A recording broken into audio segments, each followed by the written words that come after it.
Good morning. Ayan. Time check. Alas 6 pasado mga kamukil. Maaga tayong alis dito. So pinakaunang target Tigato project. Tapos saglit lang tayo sa Tigato mga kamukil. Supervise lang muna tayo sandali doon. So bawat grupo may mga lead man naman tayo. At pupunta tayo kaagad sa Katalunan Grande for outing. Ayan, papansin nyo, dala ko yung plano, no? Para doon sa Tigato ay sa Katalunan. So, pagkatapos kong mag-layout sa Katalunan mga kamugil, punta tayo ng Tagum para sa checking, no? Kasi tapos na yung trabaho doon. O titingnan ko kung ano pa yung, kung may mga kulang pa na ayusin mga kamugil, no?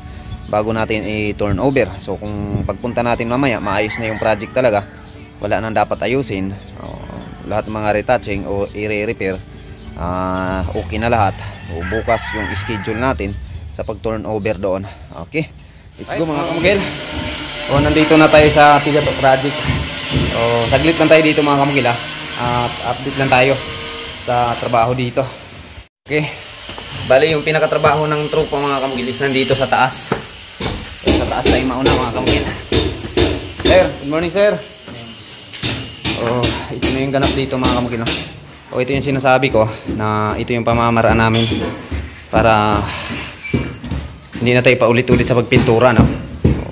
Inuuna namin yung tiles. Subukan namin yung itong ganitong klaseng pamamaraan mga kamugil. Gaya na sabi ko, pag nauuna yung pagpipintura tapos sunod yung tile working natin, hindi maiwasan may hahawak-hawak sa wall natin o nagkakaroon siya ng hand marking o body mark. Minsan dumidikit, dumadagan yung mga kasama natin dito sa wall na nakapintura na. So nagmamark ngayon yung lumalapat yan sa wall natin. Kaya ang mangyayari, retouching na naman, retouching, no? So sa ganitong paraan mga kamukil, siguro maiiwasan natin yun, no? Tapos na yung tile working, ito na yung titirahin natin, tatabunan lahat ng tiles. Tapos pintor na yung maiiwan dito. So at least sa ganung paraan hindi na tayo magre-retouch. Pagkatapos ng paint works talaga mga kamukil, tapos na siya, wala nang i-retouch pa dahil may mancha, may dumi. So pagkatapos ng paint works, tatanggalin na lang tong mga karton na to, itong tinabon. Dahil dito sa CR, pina-priority ko sa electrician natin itong CR, no?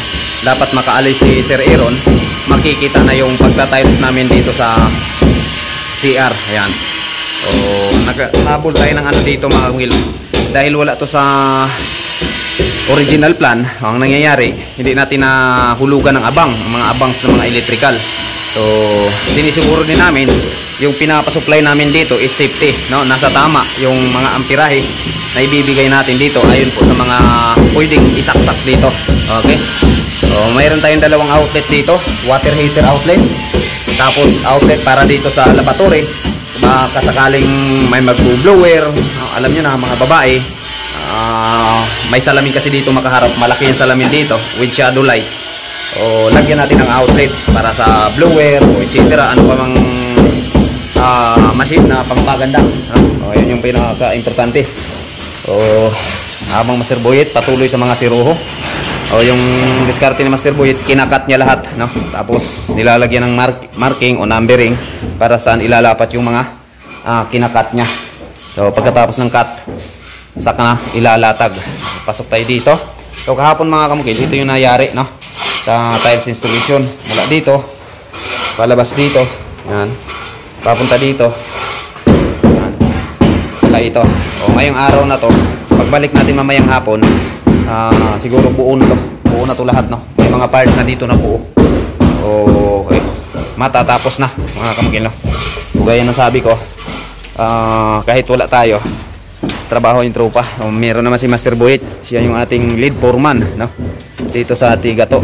Tapos pag matapos sa pag-tiles, yung kontrata ni Master Boyet na nandito, pagta-tiles na lang sa buong project na to, lipat na naman to sa Iligan. Sa Iligan na naman tayo mga kamukil, no?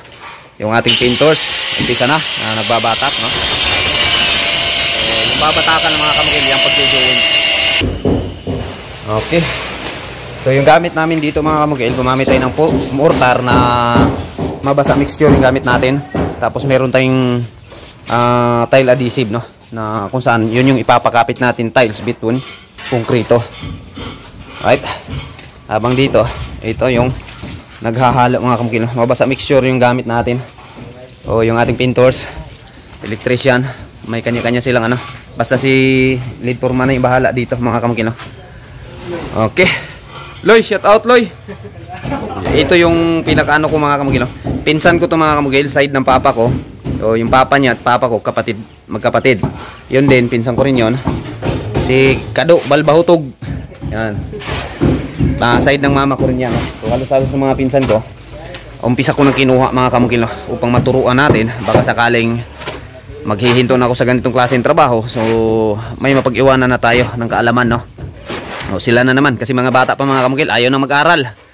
So ito yung tinatawag mga kamukil, diploma o diskarte, no?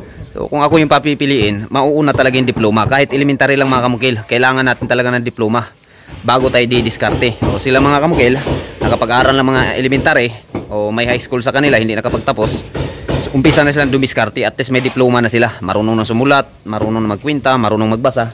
O hindi na iisahan yan mga kamukil. Yun yung pinaka-importante, no? Pag sinasabing diskarte, mas pipiliin yung diskarte, hindi magsisimula yung diskarte mga kamukil pag hindi ka nakapag-aral. So umpisa tayo sa pag-aaral kahit elementary lang. O diploma yung pinakamahalaga, una na natin kukunin, no? Mag-aaral tayo hanggang elementary, marunong tayong mag-compute, marunong tayong sa mathematics kahit papano. O kaya na nating dumiskarte, no? Okay.